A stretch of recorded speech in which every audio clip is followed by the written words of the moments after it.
We cover many serious issues in this podcast. This discussion may contain reference to domestic violence, sexual violence, violence against children, suicide, drug use, or graphic depictions of death or dead bodies. It is not suitable for all audiences. Tonight on Unsolved Mysteries Rewind, two friends get together to discuss episodes of their favorite television show, Unsolved Mysteries. Will they find answers? Will anyone care? You may be able to solve a mystery.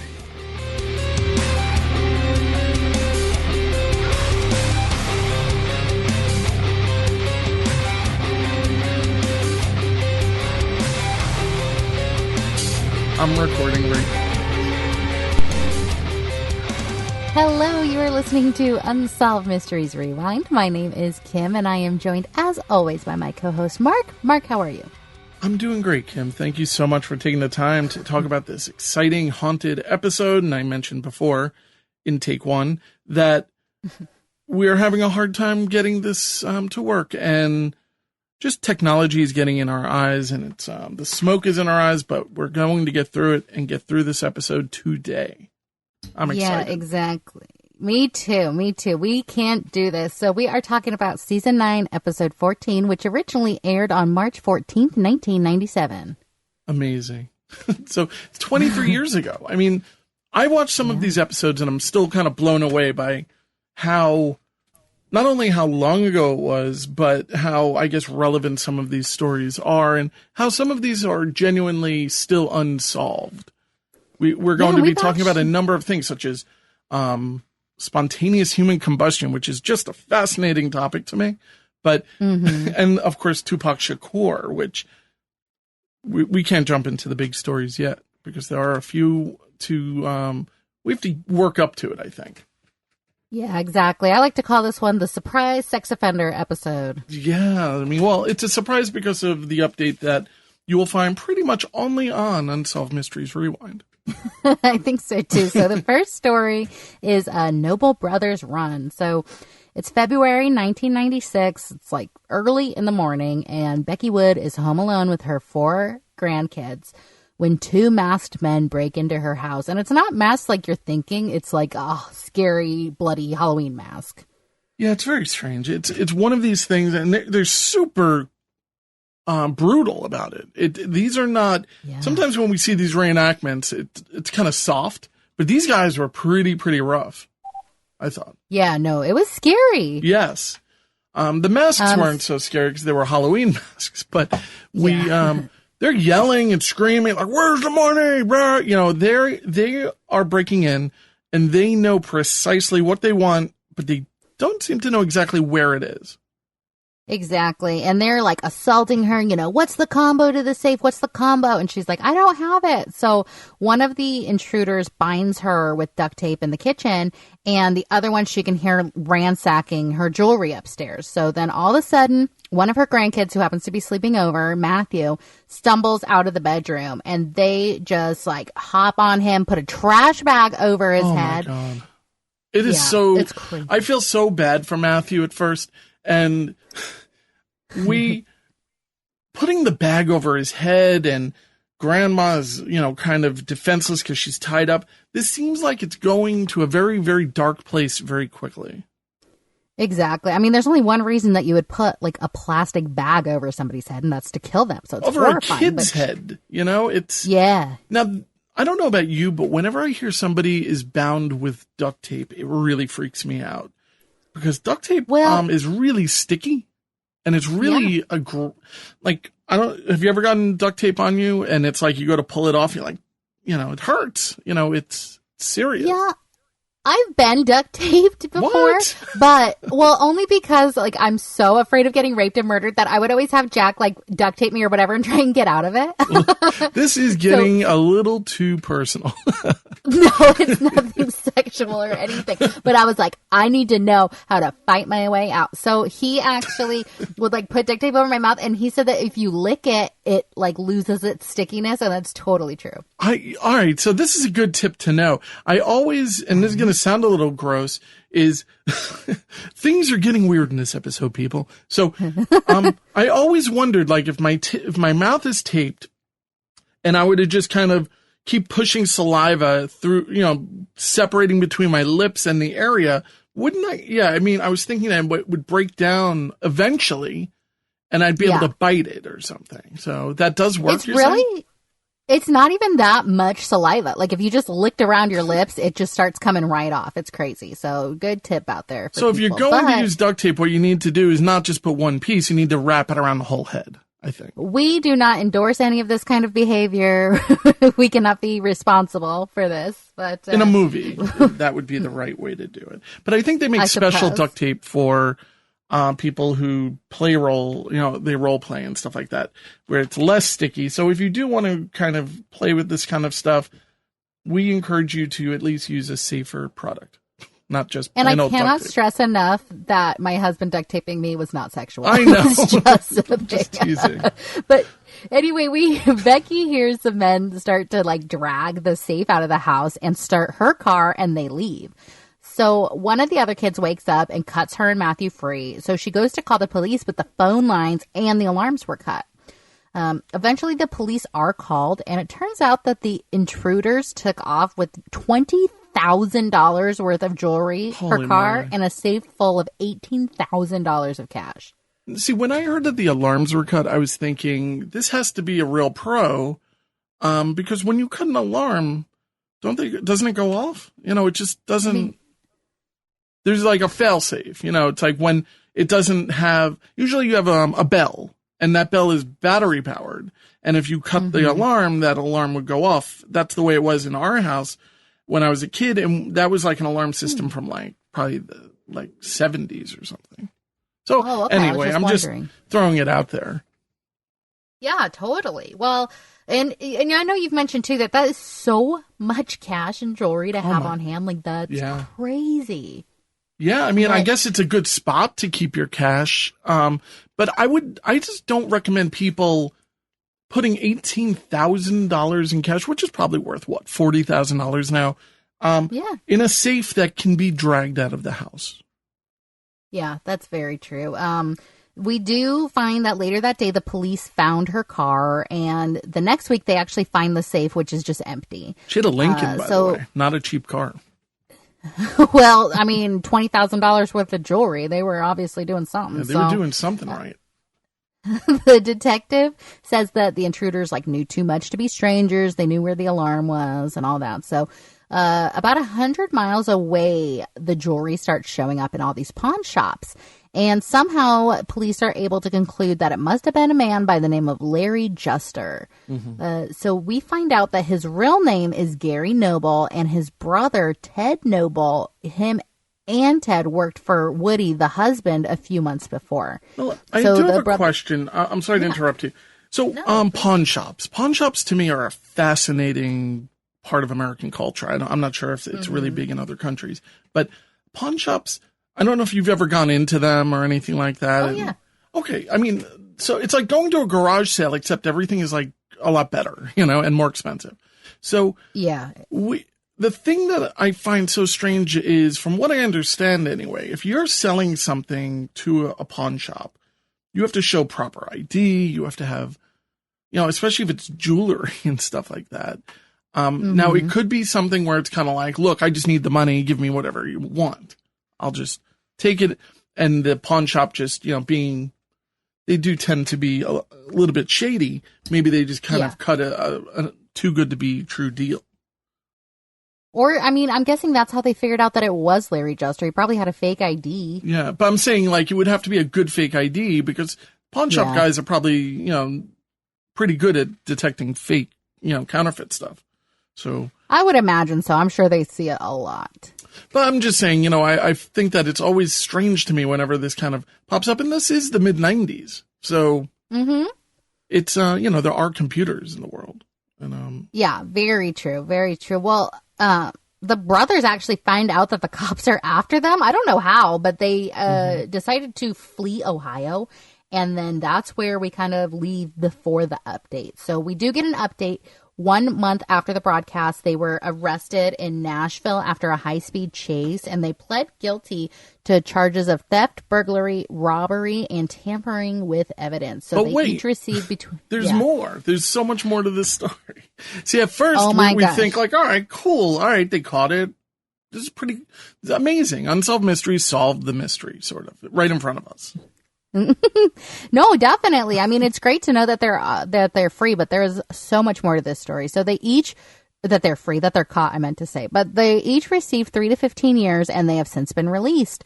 So it turns out that Ted, aka Theodore, is still kind of something of a scumbag. He had a bunch of legal incidences, like recently, domestic violence, pretty much everything. Yes. Now, in 2011, Gary was arrested and charged in the shooting death of a man named Mark Dillon Schaefer. Mark was actually killed in his home during a robbery, and Gary pled guilty to manslaughter and was sentenced to 23 years in prison. So he's actually currently in a correctional institute in Mansfield, Ohio, and he is scheduled for release in August of 2034. Think of it this way. It's 14 more years. I know, it's crazy, but I don't know if he's got that in him. I'm looking at his current mugshot and he looks pretty sickly, but there is more to this story. Little Matthew, that had a bag tied over his head, is a registered sex offender. He was 22 or 23 years old when he was charged with sexual assault on a 14-year-old girl in 2008. This blew me away a little bit because not only when they show the kid, the first thing you have to do is a little bit of a guffaw because he has this mushroom haircut. And you're thinking, 1996, I guess. I don't know. It's, I don't think I've ever seen that haircut in real life, but it's the kind of thing that if you go to the barber, there's usually a picture of a little kid wearing, who has all these bad hairstyles, and that kid is up there. He looks just like that kid. And he got older and his hair didn't get so much better. He's definitely, there's a demon within Matthew. And unfortunately, he acted upon it, and he's a sexual deviant. It's terrible. Yeah, absolutely. Yeah. So that was a surprise twist ending to that story, but there are more twists and turns ahead. Yeah. So, all right. So this time, I just love the comparison photo that you have of them. We were not too sure if it was the same person, but I don't think you can miss that little piggy nose. No, it's like a little crooked. Like, I'm pretty sure it's him. It's the same birth year, same first and last name, same face, like cheeks, crooked nose, everything. Like, it's so him. Yeah. But I guess we should say allegedly just to cover our butts. Yeah. He did it. But, so, all right. So here we, around the same period of time, we're in, another area, well, not another area of Florida, but an area of Florida I've never heard of called Amacale. And this guy's riding his motorcycle. Is he leaving the hospital because his wife just had the baby? Like, what is going on? All right, is that the case in the very beginning? Yeah, so like his wife just had a baby. He came from work. I'm guessing she took an ambulance to get there. And then he's like, oh, I can't bring this newborn baby home on my motorcycle that I took to work. So he left on his motorcycle. He was going to go pick the family car up and meet them back at the hospital. Doesn't it seem like a movie or something? Like you just had your child and you're like, I'm riding home on a motorcycle thinking about life. I don't know. There's something poetic about that. But unfortunately, there's a puddle and he... basically loses control of his car, and the reenactment has like this weird slow motion type of thing. Can't blame them too much. But apparently he falls into this body of water. And it was a drainage canal. It's weird. It's we don't have that kind of stuff around here, so I don't really know how I guess how many of those kind of exist around, but so it's a body of water. He falls into it and he's face down. And I don't know how long he was face down for, but it couldn't have been for too long. Somebody comes by, they notice that, this accident had happened. This woman goes down into the ravine, I guess, or the lake, and flips him over, basically all he was unconscious and he was basically drowning. And she just flipped him over and saved his life, which I just think, it was such a simple thing to do, but really, I mean, she completely affected this terrible situation. I mean, it affected him for the rest of his life. I mean, if that happens to you, you have to feel like a very blessed person. Yeah, absolutely. I mean, it looked like a backcountry road. The odds that anybody would even be passing seem astronomical, let alone somebody that could see that there was an issue and flip him over while he's still alive. Like, the fates were really aligned on this day. And she actually, like, wraps him up, has him go to her car, which I don't think you're supposed to do with an accident victim, but she, like, had him go to the car. They wait together until the cops come, and then she actually leaves. He gets taken in the ambulance to the same hospital where his infant daughter was just born, and then she leaves without anybody ever knowing her name. So we get Keely Shea Smith on, and she comes just to talk to us about how we realize who it was. And it turns out that it is a woman named Tammy Dotson who was his savior that day. Yeah, was she a nurse? Did I read that somewhere? I don't think so. Okay, for some reason I thought she had some type of medical background. It doesn't really matter. I mean, really all she did was flip him over. But nonetheless, she saved his life completely. There seems to be a little bit of a weirdness. I think, when Steve Steve seems almost obsessed with meeting her, right? Yes, which is understandable, absolutely. But there's something a little more to it, I think. And I think that maybe Sharon, She's Sharon. Sharon? Okay, Sharon. Yeah, but it's just spelled weird. I think that she was kind of viewing the situation from a distance, I guess. Yeah. If you asked me when I stopped this episode where I saw the update going, I thought that he was going to be divorced from Sharon and married to Tammy. Like, I 100% thought that he was, like, into her. Like they would pull the camera back and it would be him sitting next to her. Yeah, exactly. And then Sharon, like, poor pregnant Sharon, just like, oh. But yeah, she, like, they'll show them going to the scene of the crime and they're hugging and she, like, never takes her hand off, like, his hips, and they're hugging. And then you see poor, like, 8-month pregnant Sharon, like, waddling along in the background, like, hanging out. So I don't know. But yeah, so she's pregnant with another kid. He's like, I just want you to meet my baby because of you, she has a father in her life. So it's a nice, yeah, we're like, oh, this is awesome. What a good guy, right, Kim? Mm-hmm. Steve is a good guy. But then update.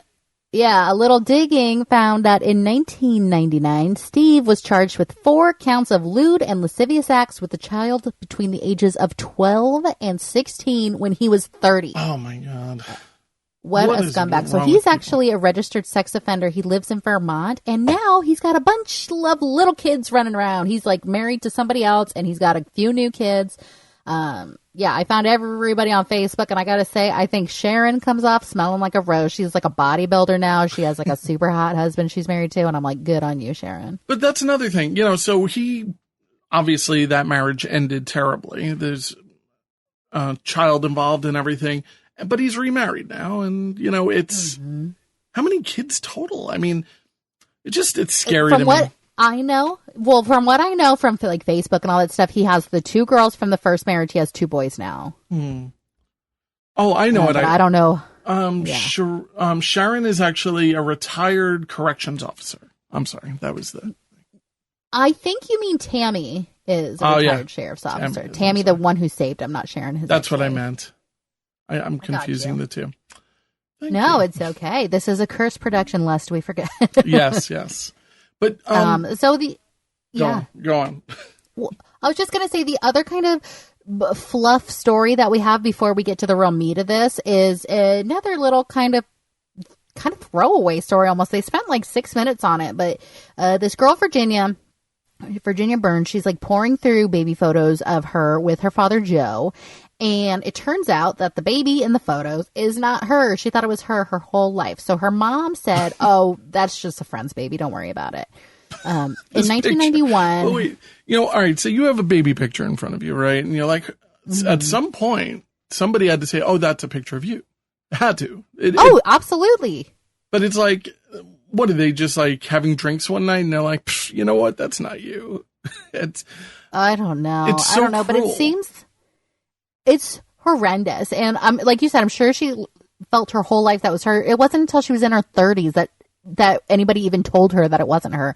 And apparently this was like after her father died. That's when the mom was like, oh, hey, you know how I told you that was you and it wasn't you? And then you know how I told you that was a friend's baby and then it wasn't a friend's baby? Well, it turns out that your dad was actually married before and the baby in the pigs is your sister. Oh, and then dead. You know, it's, don't ask any questions. There's no time for it. You know, it's so sad. The whole thing, it makes me immediately think of one particular baby photo of myself. And I'm like, maybe it's not me. You know, you start questioning things. I think it is though. But, it's just, I put myself in that situation though. And I couldn't imagine being in that situation. Yeah, it's horrible. And then like 3 months later, her mom dies. So she's like, where do I even go from here? So she turns over the picture and it says Susan and I and Hugo. And apparently Hugo is a small town not very far from where they are in Colorado.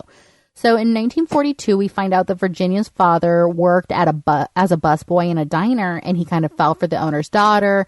And the owner's like, he is no good for you. Like, he's not going to go anywhere with his life. But they got married, and they had little baby Susan. And in 1946, they divorced, and he left to go to Greeley, Colorado. And he eloped with Virginia's mother, Dolly. And then they obviously had Virginia. So when Virginia's 6, she gets this doll for her birthday, and she's like obsessed with this doll. It's all she ever wanted. So she's like, what should I name the baby, Daddy? And the dad's like, why don't you name her Sweet Sue? And she's like, okay. So she just calls the baby Sweet Sue. And the mom's like, go play with your doll, honey.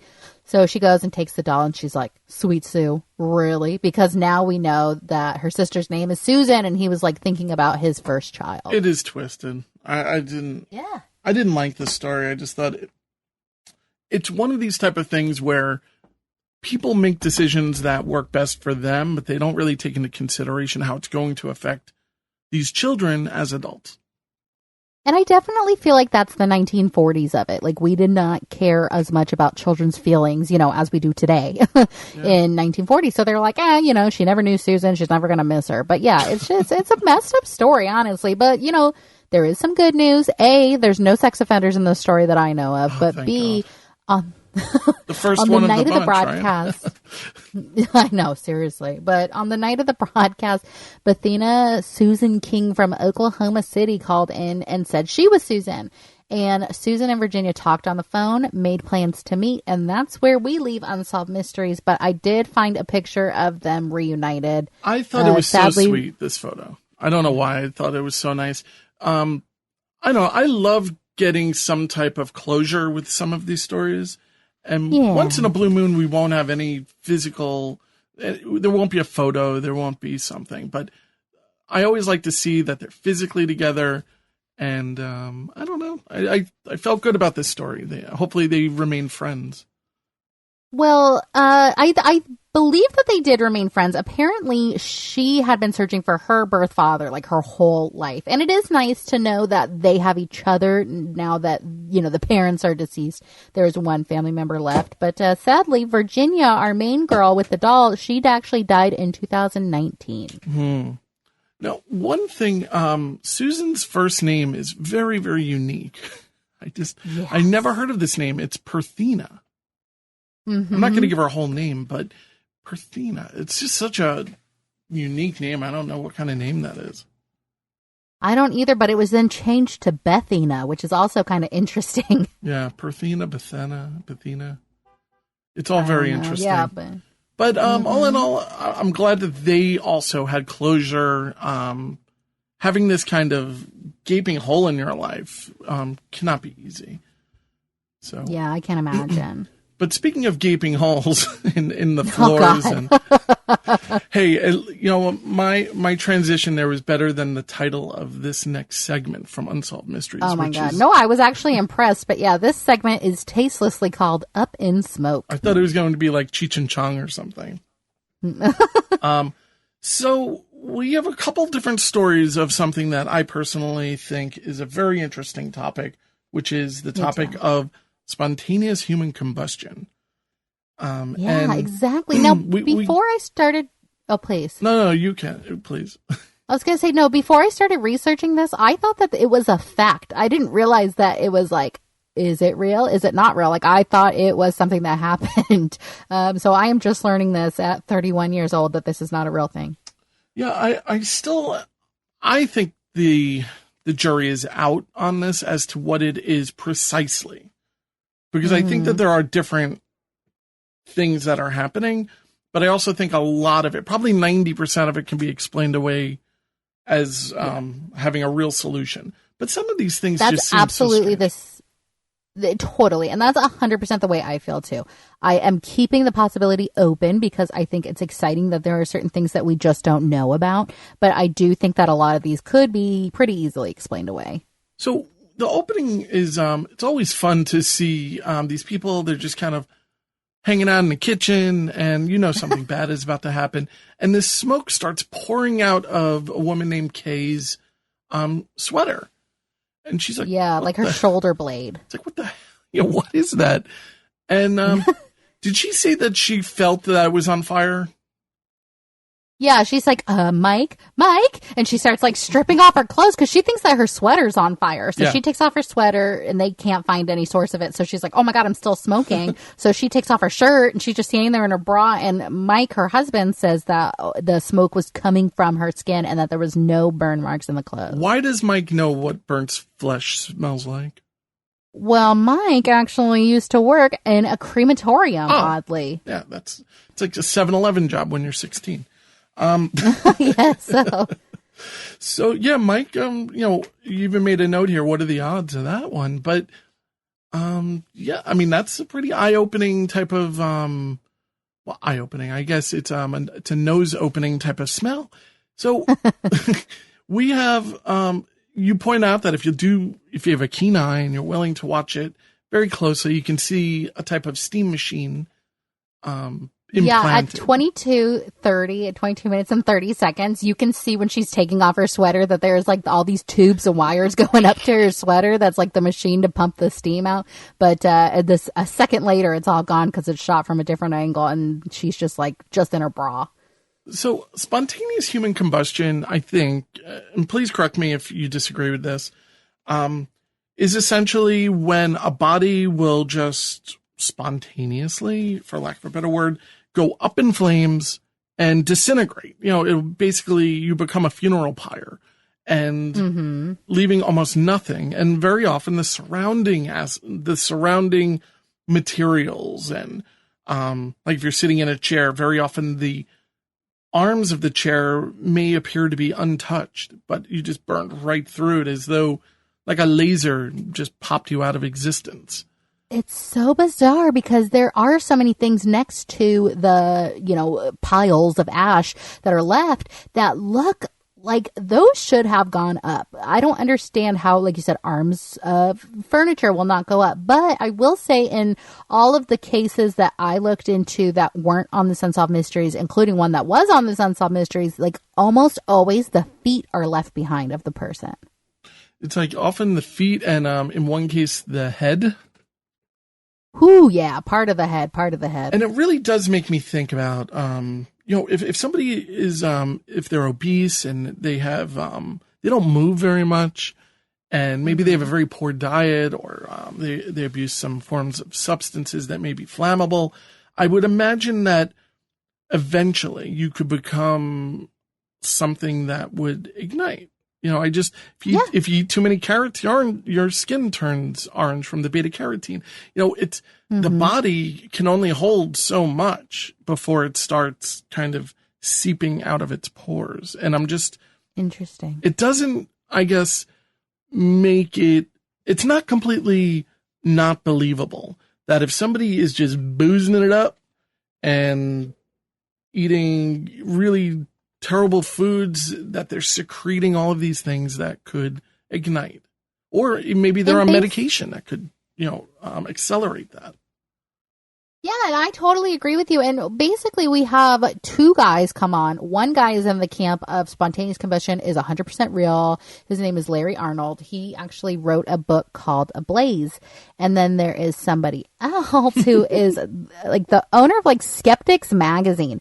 And it is so funny because his name is Joe Nickel. And from what I can understand, one of the main reasons of this guy's existence is to dispute everything that the author Arnold says, because there are numerous television shows, articles, everything of these two guys going back and forth and back and forth. And his whole thing is to disprove spontaneous human combustion. Right. He's so like he's kind of a wet blanket. Snopes, you know? Exactly. Yeah. And he has got this guy, Larry Arnold's case. Like, he has got his number. But the scene that is the reason I picked this episode, and I think this has stuck with a lot of people who saw Unsolved Mysteries as a kid, is Kendall Mott. We are in Crown Point, New York. Kendall Mott hadn't heard from his dad, George, in a while. And George is a retired fireman, and he's kind of a sickly guy, so Kendall goes to check on him. And he said when he got there, the windows were all brown, and the door handle was like hot to the touch when he touched it. Yeah. Yeah. So he goes through the house. He smells smoke. He makes it to his dad's bedroom. And what he sees is a smoldering bed with a leg, a rib cage, and a shrunken head on it. Yeah, I mean, I just think the whole thing is so crazy. Now, did they say it's a shrunken skull? I wasn't sure if it was skull. I think it's a skull. I think it is a shrunken skull. But they said to a beyond like lifelike manner. Like, it was so tiny. They didn't say it on Unsolved Mysteries, but that is on an article that I read. I wonder what that means exactly. I mean, I don't know what that means. You know, a shrunken skull. You know, I mean, I know what a shrunken skull is, but usually that's because they remove the skull and Exactly. You've seen these like shrunken heads, right? Yeah. No, exactly. It's so bizarre, and it doesn't seem like something that would happen from a fire happening. Like, I'm so puzzled by this. But Larry Arnold, the author guy, he comes on and says that at a crematorium, people said that the results of his body, of what was left over of George's body, was similar to being in a crematorium for over 12 hours at 3,000 degrees. Now, I don't know if I should have done the research on this. Do you know how long it takes to cremate a body?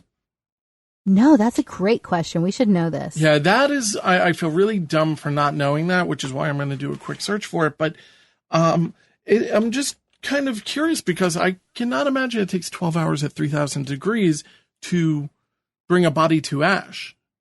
I was saying when I smoke foods, you know, it's like slow and low. And that's another topic that came up is some of these things you're saying, well, experts are saying that it's possible that the bodies could be, I don't want to use the word cooked, can be destroyed or, burned at a sustained temperature of around 500 degrees. And you referred to it very eye-openingly as low and slow, which just sounds delicious. It does like bring a brisket to mind. But yeah, it's just crazy. So yeah, that's according to scientist Dougal Drysdale, is that this could have happened over a period of time. But what's really weird is that the heat melted a television, but left most of the bedding unburned. And there was also these big ash or matches like right by his bed, and those were completely unburned.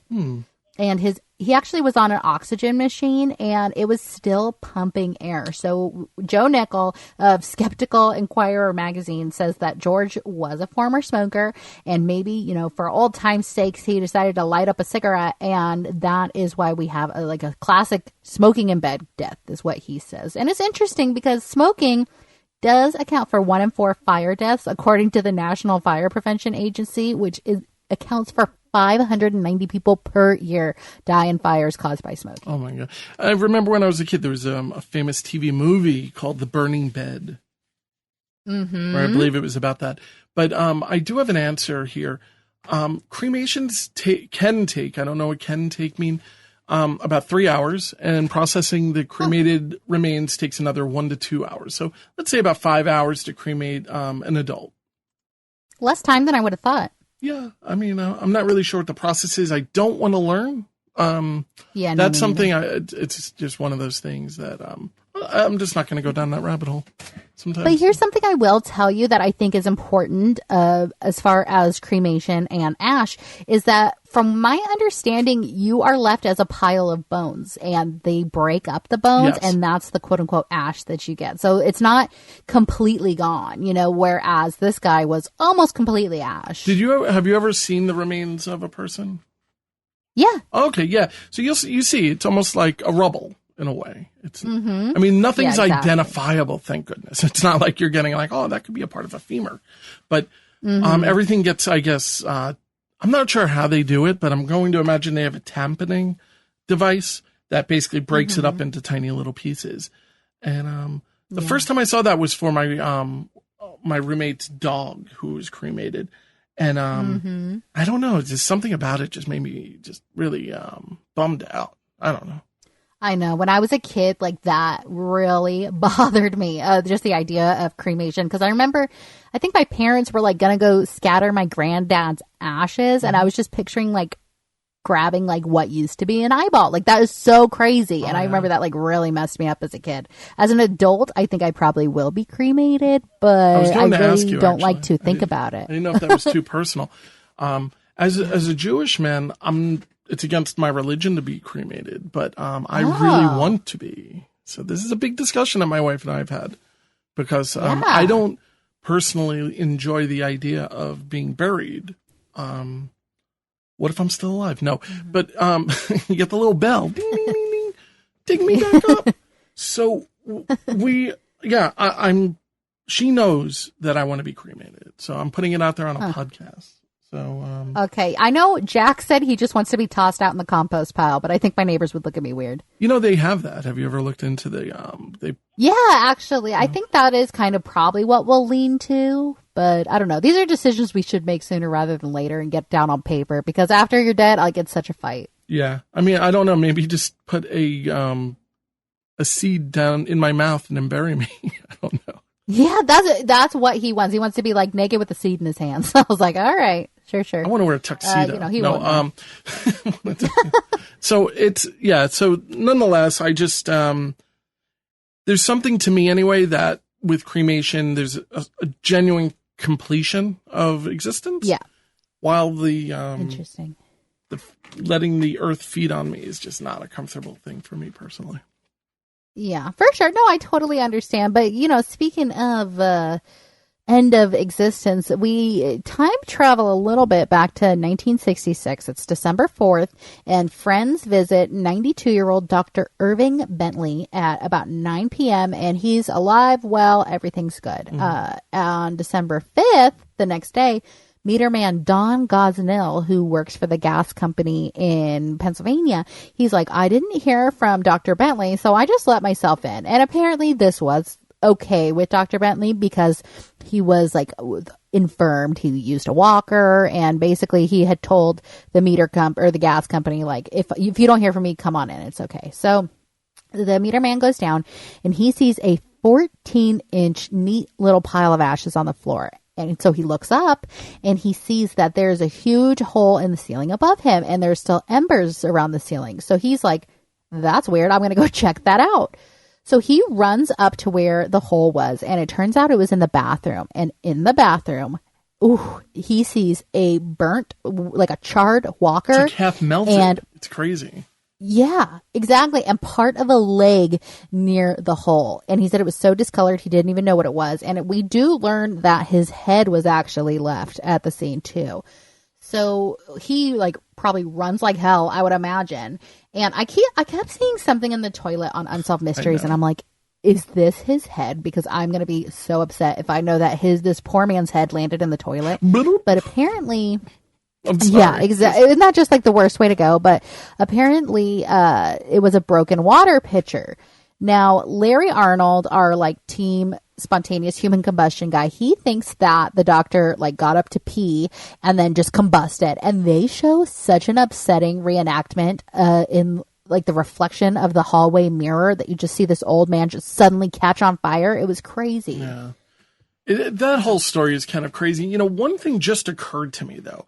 The gas company. So he lives in Caldersport, Pennsylvania. Now, in Pennsylvania, I'm not sure if they had natural gas there at this time. If you go in that area, it's there's a lot of Amish, and they use propane instead of natural gas. And I wonder, I just have to be curious if it was propane that was being pumped through his house, because if that's the case, that ignites relatively easily as well. I don't know. I'm just kind of throwing it out there. I never thought about that. If you go there, you'll see on the side of many houses these really large propane tanks, and apparently Amish can use propane to power refrigerators, believe it or not. So I did know that, but I would just imagine that if it was propane, like boom, like there would be a huge explosion, not just like a centralized hole. But the thing is it kind of, if we look at it, it kind of looks like it was an explosion, but an isolated one. But, it might have then spread to the tank itself. Yeah, I don't know. I don't know it's interesting. Either. The fun part is that we don't know. Yes. Like that's what Unsolved Mysteries is called Unsolved Mysteries about, for a reason, yeah. Yeah, but our Joe Nickel wet blanket guy says that Dr. Bentley had a history of setting his clothes on fire. Apparently all of his clothes were marked with burns from his pipe. So he has a theory that he basically was smoking his pipe, fell asleep, woke up with his clothes on fire. That's why he grabbed the water pitcher to put himself out, and then it fell in the toilet kind of thing. Do you think Joe Nickel stands alone at parties? I don't know, because all the articles I read were with him and somebody else, so there's at least one friend that he has. Going, yeah, Joe, yeah. I will say he has the sickest burn I've ever heard in my life, where he says, and I quote, "This is crack pottery of a very high order. There is not a single reasonable theory for spontaneous human combustion. There is no convincing scientific evidence of it, so the mystery mongers ought to just shut up and get a life." Yeah, don't question things. But yeah, I don't know. But on the other side of the coin, Larry Arnold theorizes that some of the cases of spontaneous human combustion may be because of the electrical current that flows in our bodies naturally. Mm-hmm. Well, we talked about this in the past about electric magnetic fields, EMF, and I don't see how. We're not supposed to be on our phones when we're pumping gas, True. Because of your own body's discharge reacting with the phone and the gasoline. I don't know. We do have electricity in our bodies on some level. Is it enough to really ignite something like this? Yes. I don't know. But I don't know. It's like you said, if you're drinking so much, say, and it's coming out of your pores, and there is a shock or something from your bodies, does that count? I don't know. People can light. This is a little bit childish to say this, but people do light farts on fire. We do have, and people damage their internal organs from this. So have you ever heard of this? I've heard of lighting your farts on fire, not of internal damage. It's actually, Jack and I. No, kidding. No, so that I would stop you on. No, so yeah, you have people who, because it's methane gas. Methane is flammable, and some people have actually ignited their the methane release, and the fire is kind of backed up in a spray paint can, and done internal injuries. And oh my God, what's to say that with perfect circumstances, like the Hurricane Sandy or something like that, the perfect storm, and you just downed a bottle of tequila or whatever high proof thing, you have a lot of things in you that are flammable. Maybe you're playing with a blowtorch. I don't know. It's just, It just seems it's not completely impossible, but I'm not saying it's likely. I totally agree with you. I am definitely leaving the possibility open.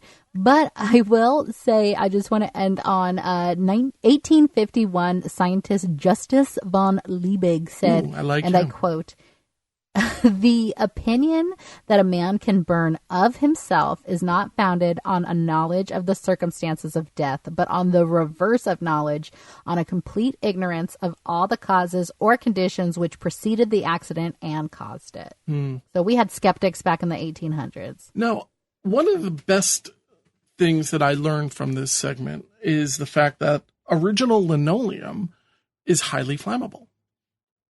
Yeah, and apparently that was phased out in the 60s. So it makes sense that if he had it in his home, the doctor had it in his home, it was 1966. But I was watching an episode of Home Improvement the other day. I love that they show. said that, I do too. And they said that linoleum comes from the Latin linum, which means flax, and oleum from the Latin for oil. So it is, I know you did a little more research on it. Not really, but basically... Basically, in U.S. Navy warships, they were removed from the deckings because they were very flammable. Actually, I found out one thing, I didn't throw it in here, that in submarines, they remained at the period of time. They did not remove the flammable linoleum from submarines, which is kind of crazy to me.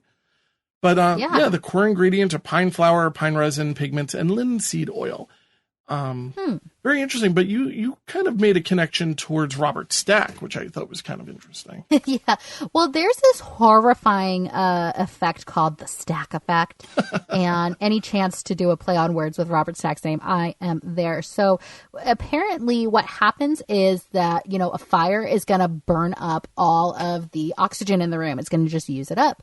So when like a hole is created or a window's open or something, it can actually just like gobble up all of the oxygen at once and create an explosion, which is known as the Stack effect. Now, we just reviewed the new Unsolved Mysteries series, season 1, or whatever you want to call it.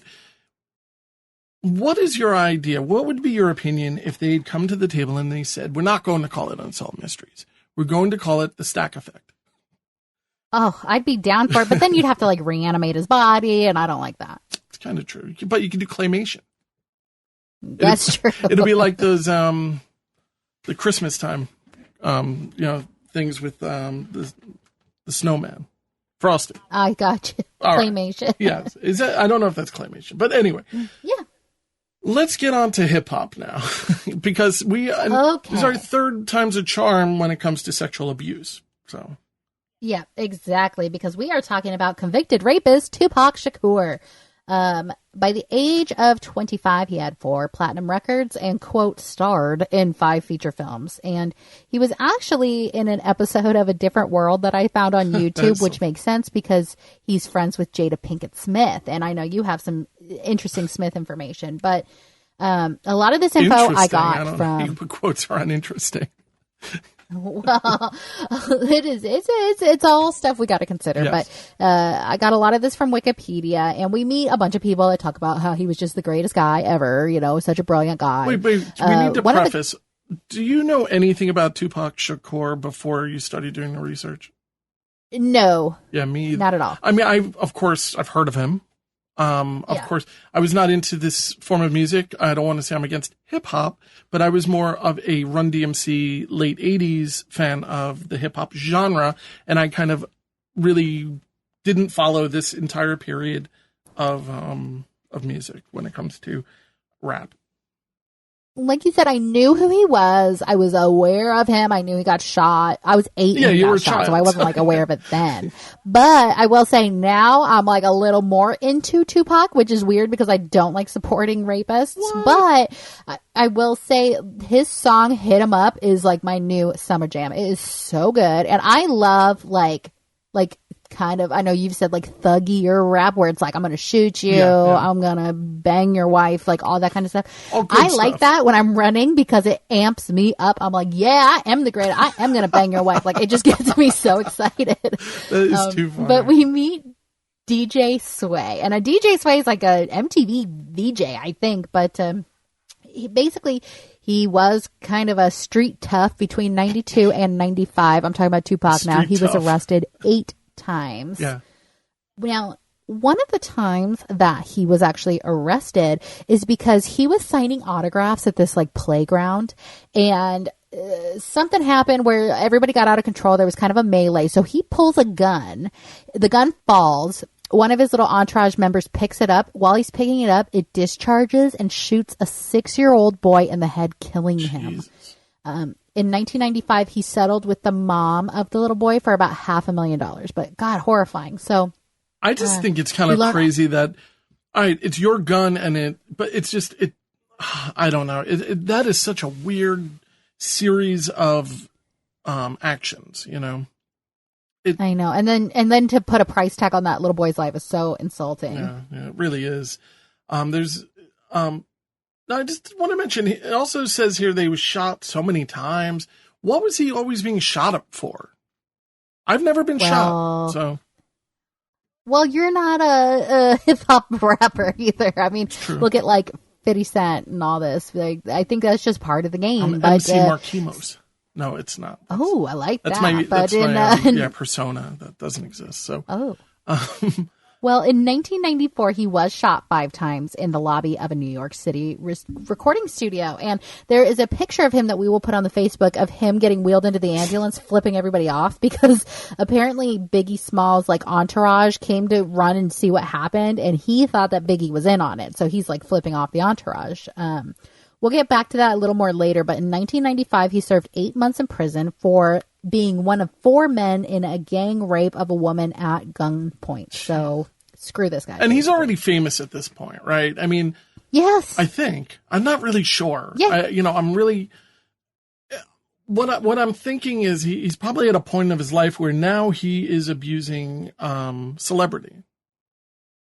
Yeah. You know. Oh, no, I absolutely think so. He is famous at this point because he's already been shot while recording, like previously. So you can't be shot until you're famous. Okay. Well, on September 7th of 1996, he was shot and eventually killed just off of the Las Vegas Strip. And he was in town to attend a prize fight between Mike Tyson and Bruce Seldon. Yeah, I did put a link to, maybe I'll put a link to this fight on as well, just to kind of put them into the situation. Mike Tyson's fights, I've never been much of a boxing fan outside of Rocky, but Mike Tyson was pretty notorious for these fights that would last a minute. I don't know if you ever followed this kind of stuff or went back and looked at kind of what an amazing boxer Mike Tyson was at some point. Maybe he still is. I'm sure he can kick my ass. I looked at the Seldon fight. I watched that in its entirety, and it is like a minute long. But it looks like Mike Tyson barely touches him, and he kind of goes down. Yeah. But I'm going to say that I would probably also go down pretty easily. Yeah. So it just seems like it looks, and I know that there are people who say that he threw the fight. So I'm not saying he threw the fight. I'm just saying it's an odd fight. That's all. And and it looked like he barely grazed like the top of his head, and he just went down. Yeah, but Mike Tyson was known to be this type of crazy fighter. But he was Suge Knight was not Suge Knight. Tupac was attending with Suge Knight. I can never pronounce Suge Knight. Suge Knight. I'm like the I'm like the dad. I'm never gonna say your name right. Suge Knight. Are you kids listening to Suge Knight? Yeah, exactly. Suge, what is that short for, son? No, and that's where I get shot, and I'm famous. So he's attending with Suge Knight from Death Row Records, which was another big deal in the 90s, record-wise. I do have a little fun fact that just January of 2020, the toy and board game company Hasbro purchased Death Row Records. So maybe they're going to have monopoly. Crazy. I'm not really sure. I don't know. That is bananas. Isn't that weird? I don't know how that came in front of me, but I was like, wow, and it's true. Yeah, no, that was just two worlds I didn't think would collide. But Suge was kind of notorious for finding guys in jail and then saying, like, you can sign to my record and I'll pay for all your lawyer's fees and I'll pay so your mom can keep her house and I'll do all this stuff. So he would find these like down on their luck rappers and kind of swoop them up with money. Yeah. Now, I'm going to say allegedly because I don't want to be killed, but God, this guy is scary. Suge Knight, I did not think he was scary until I started reading about the guy. Oh my God. I knew he was like in jail currently for manslaughter, which of course we'll get into a little later, but God, he's a scary guy. So, back on in the 90s, there is a photo at 10:55 p.m. taken of Tupac and Suge together in a car on the way to Suge's quote dance club, followed by their entourage and their bodyguards. And apparently they usually both carried weapons, but nobody in that whole caravan, including the bodyguards, was armed that It's night. almost like a They JFK were thing, earlier. you know? It's what? It's like JFK. It was like the perfect storm to kind of do a form of killing. Yeah. Yeah, this is definitely a perfect storm, but I kind of might have an explanation for the weapons because we learn later that they were in a big scuffle, which we will get into more, but I'm wondering if they were afraid that the cops were going to be looking after them, so they didn't want to be carrying. Yeah, that makes sense. I mean, and his entourage looks pretty big, you know, it's, Yeah. and they're bodyguards, right? Oh, yeah. Yeah. And this is like a caravan of entourage. And, we do learn that at 11:10, Tupac and Suge pull up at an intersection and they see two girls and they're like, hey, babe, how's it going? And a white Cadillac pulls up next to them on the passenger side and just starts opening fire. So Tupac tries to climb in the back seat, but he didn't make it. The attackers speed off. Suge, who's driving, speeds off in the opposite direction and he stops 1 mile away. Tupac was shot in the hip, the chest, and the hand, and Suge had a graze to his temple. Nobody is going to say anything. Nobody is willing to say that they are a witness except for one guy who is childhood friend of Tupac, 19-year-old Yafu Fula. He's one of, they call him a backup singer. He's not really a backup singer. He's just featured on Tupac's tracks. Mm-hmm. But he was riding in the car directly behind Tupac, and he told police that he could identify the killers in a photo lineup. So Tupac is in the hospital in a medically induced coma for 6 days, but he does eventually die on September 13th of 1996. And Unsolved Mysteries gives us 3 stories to think about. So the first theory is gang violence. Now, I'm sure pretty much everybody knows out there that the Bloods and the Crips have a huge rivalry. It actually dates back to the 1970s. There is surveillance footage from the MGM Grand Casino 3 hours before Tupac was shot. And this is actually where the Tyson fight was earlier. And we see a bunch of like Tupac and Suge's entourage getting into this huge melee brawl craziness in the lobby. Can I also mention something? Now, we see surveillance footage today. Sometimes you'll say somebody went into a 7-Eleven and robbed it, and they'll go, "Do you know this man?" And it's like, it looks terrible. Like it looks like it was from the 80s. Like this footage from the MGM Grand is amazing. This is right. I mean, and we're talking 24 years ago. And we're saying that's crazy. That the camera in 7-Eleven, in my town can't capture somebody that's only 5 feet away.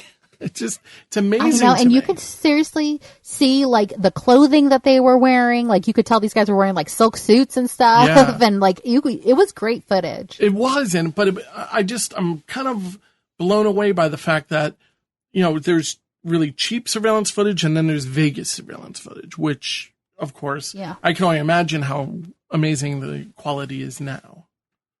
I know, right? Which, of course, not to go down the whole thing, but we have the footage here that we saw with Tupac was, some footage. And then we saw from that shooting that happened in October a couple years ago, and the footage is worse. Mm-hmm. So it's kind of a questionable thing. I don't want to go down that rabbit hole. I'm just saying it's kind of weird to me that happened 20 years later and the footage is worse than 1996's footage. Yeah, no, it's bizarre. But apparently the reason that the whole scuffle started was that somebody in the entourage of Tupac and Suge, they saw 22-year-old Orlando Baby Lane Anderson. And he is an alleged gang member from the Southside Compton Crips. And the person in the entourage said that Baby Lane is the guy who tried to rob the entourage guy of a Death Row Records chain that he was wearing a few days earlier. So we get to see more surveillance footage of Tupac and Suge like hurrying out of this casino. They're like, not today. I am not getting arrested for this. So they run out. Baby Lane is actually named a primary suspect in an affidavit by Detective Tim Brennan of the Compton Police Department. And Robert Stack comes on to tell us that it has long been rumored that Suge Knight is affiliated with the Compton Bloods. So there's a Crips Bloods thing going on.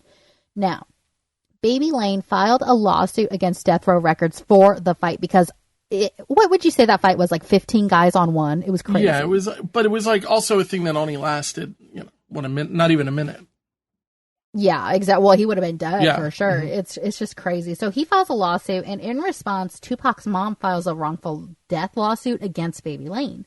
And now apparently the lawsuits kind of cancel each other out, but it left Baby Lane's estate with $73,000 in winnings. Now, Baby Lane was very soon after, in May of 1998, he was actually killed in an unrelated gang shooting. And because of this brutal fight, Suge Knight actually spent almost 5 years in prison over this. So very interesting. Now, my favorite theory, because it's so interesting, is the East Coast, West Coast battle. And this is what I had always heard was the cause of his death, like definitively. Okay, so we have basically two main players here. We have the West Coast people, which is Suge and Tupac, who are with Death Row Records. And we have the East Coast people, Biggie and Diddy, a.k.a. Bad Boy Records. And Diddy, of course, at the time was like Puff Daddy. So when Tupac was shot back in 1994, he thought that Biggie and Diddy knew it was going to happen and chose not to warn him.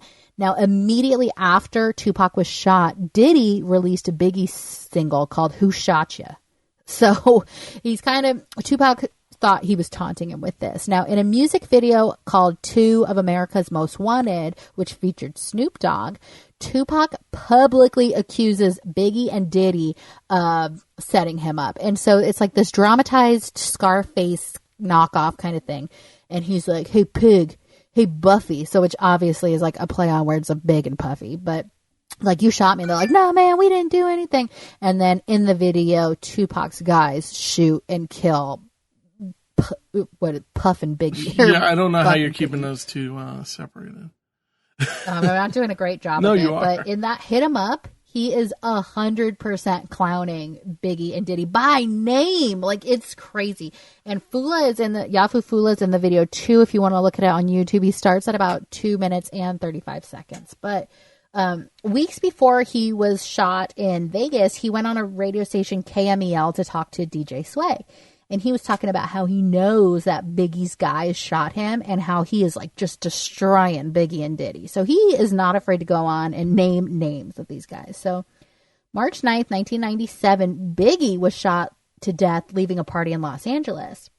Now, in 2011, former Biggie Smalls death investigator Greg Kading wrote a book which alleged that Diddy commissioned Baby Lane's uncle, a.k.a. Dwayne Keefe D. Davis, to kill Tupac and Suge that night for $1 million, and that Baby Lane was in the Cadillac with him at the time of the shooting. Whew. Yeah, so it's a crazy. All of these theories are really crazy, but there's no solid evidence to really point to any single one of them. The videos and everything, it's fun, but I don't know how much I believe it all.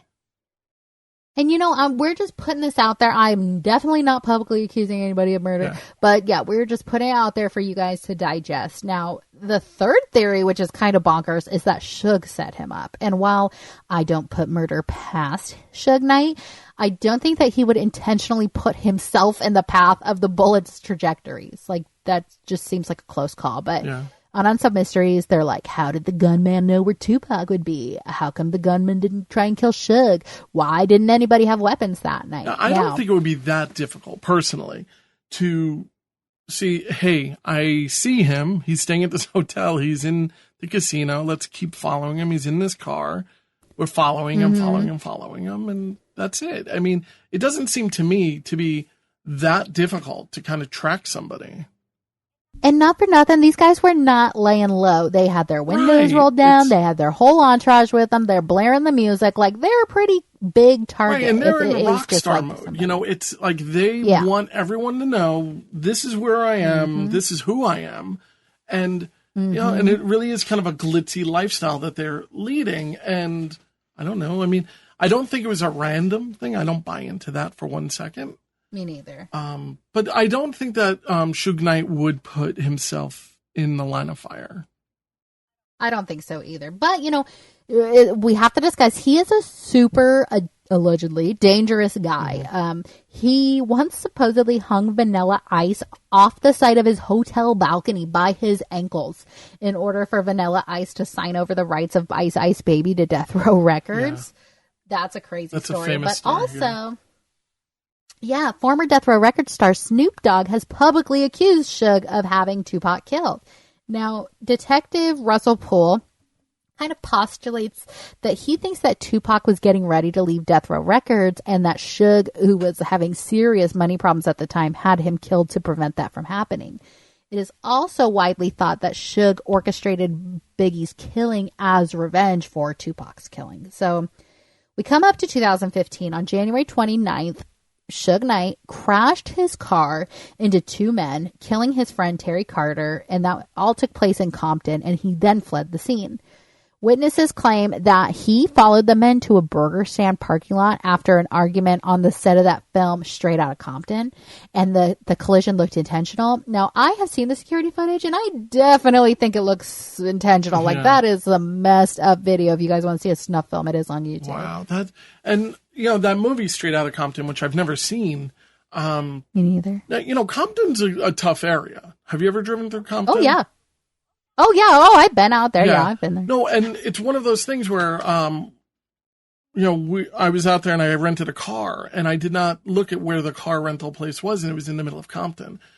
And I'm like, palm trees, how bad can it be? And it's a tough area. And I felt it was not that bad picking it up because I got to drive away very quickly, but returning it was a very, very interesting situation. It's just, it's a tough area. And when you're driving down the street, everyone is kind of watching you if you're not a local. It's really just interesting. For sure. Yeah. So I've never seen Straight Out of Compton. I think I would find it interesting, but maybe a little scary. I'm not really sure. Oh, for sure. And because of that whole scuffle, Suge is actually currently in prison. He is eligible for parole in 2037. Oh, wow. So just a few years after our noble brother guy who's in jail now. But where it gets kind of interesting, too, is that within a week of the shooting, Yafu Fula, the guy who was willing to look at the guys through a police lineup, he returned to New Jersey, and he had asked the police to be quiet about his cooperation because he kind of viewed it maybe as snitching, but it was leaked to the press anyway. Now, 2 months after Tupac's killing, Fula was gunned down in an apartment complex, and he was killed. And 2 weeks before the air date of this Unsolved Mysteries, so in March of 97, two other members of the entourage claimed that they told police that they saw something from the very beginning and that the police refused to give them a photo lineup. Wow. So we kind of end Unsolved Mysteries saying that in Tupac's final music video, which is called I Ain't Mad At Ya, it premiered 3 days after his death. He filmed himself getting shot and killed, which is very spooky and premonition-y, but he was killed by an unknown assailant. Now, my wordplay on Robert Stack did not end with the Stack effect, but in California Love, they actually say, "We untouchable like Elliot Ness." That's one of the lyrics. And guess who played Elliot Ness in The Untouchables? Robert Stack. Bobby Stack. Exactly. So, it's one of those things where everybody has conspiracies, but you brought up kind of a fun conspiracy. Well, this is what I think happened. I don't think Tupac's dead. That's why nobody's gone to prison for his death. Really? Yeah, that's what I think. No, I was talking to my friend Will the other day. No, I was not. So it seems as though there's a conspiracy that Tupac lives. This is a very interesting conspiracy because if you were to go right now to Google and click the little news section and just type Tupac, you will find articles probably within the past several weeks where people are saying that they believe Tupac is alive in New Mexico. They think Tupac is, people are calling out to him to, step forward because they know he's alive. Suge Knight's son suggests that Tupac is alive. And, it's one of these things that they aren't letting go. This is something that was a phenomenon that happened with Kurt Cobain, and it went away. Yeah. You know, it really kind of vanished. And Elvis. That took a while to go away, but I think he aged out. But there are people who, you know, Andy Kaufman is another person who people didn't believe that he died. It just, it's really, really out there. It's an interesting conspiracy theory. I'm just not really sure if Tupac had the reach to pull off something like this correctly, or had a reason to. If he was involved in something really dark and it came out afterward, then I could say, all right, maybe he went underground. But I don't know. I don't buy it. I just don't see subtlety as his strong point. I don't think he's the kind to lay low. Like, he is straight up on that interview with Sway and in a lot of these music videos, like, come get me. Like, there's a lyric in Hit 'Em Up where he's like, you shot me, but your punks didn't finish. And like, all this kind of stuff. It's like, oh my God. He was not afraid to like tell the haters what's up. So I just don't think that he would lay low. Well, and also Willow Smith, who is Will Smith and Jada Pinkett Smith's child. Is Willow a boy or girl? I don't know. A girl. All right. I know that there's 2 kids. I don't really follow the Smiths very closely. But they wrote a story. This is several years ago, though. This is about 8 years ago, saying, "Dear Tupac, I know you're alive someplace. I think that my mommy misses you. Can you come back so mommy and me can be happy? I wish you were here. I really do love Willow." Now, what a weird thing to write publicly. Yeah. They're weirdos, though. What? The kids, the Smith kids are kind of weird. Like, they do their own math. Like, the Smiths are very low key Scientologists, from what I understand. And like, the kids, if you go through like Jaden, the boy's Twitter, it's like, what am I reading? It is like the most meta, out there, crazy stuff. Yeah, it's a lot for like, you know, I have more resources than you can imagine, and what I'm going to do is basically talk about anything I want randomly. And it seems a little bit like Joaquin Phoenix, a little bit like, you know, really out there, like, what's he doing? You know, but trying to create this persona when really nobody cares. So that's just, you know, I don't care. I'm sorry. I don't want to speak for you. No, I don't either. But, you know, no, I don't either. I just think Will Smith could do another, you know, Men in Black. I don't know. That's all I want. Or another, Fresh Prince of Bel-Air or Fresh Prince album or something. No, but I always like Will Smith. He's one of those people. I think he's a pretty decent actor. I don't know much about him, to be honest with you, but he was pretty good in iRobot, I guess. So yeah. But yeah, I mean, these theories are out there. You'll find conspiracies for almost anything. So that's also fun. You know, Robin Williams, you can find conspiracies. There's all types of really cool stuff out there. If you're really bored and you want to read some really interesting stuff. Totally. Yeah. But Tupac, very modern to have this type of topic on Unsolved Mysteries. It makes it feel a little bit newer. And it's just like 6 months after he died. Yeah, like, it's really pretty relevant. Crazy. Yeah. It's like, we need ratings. Let's pull this together quick. But it's weird to hear Robert Stack talk about hip-hop and gangster rap. Tonight we have been confronted with an entire catalog of unexplained and unsolved events. Tune in next time as Unsolved Mysteries Rewind discusses another collection of unsolved mysteries. Until then, we can only look and wonder.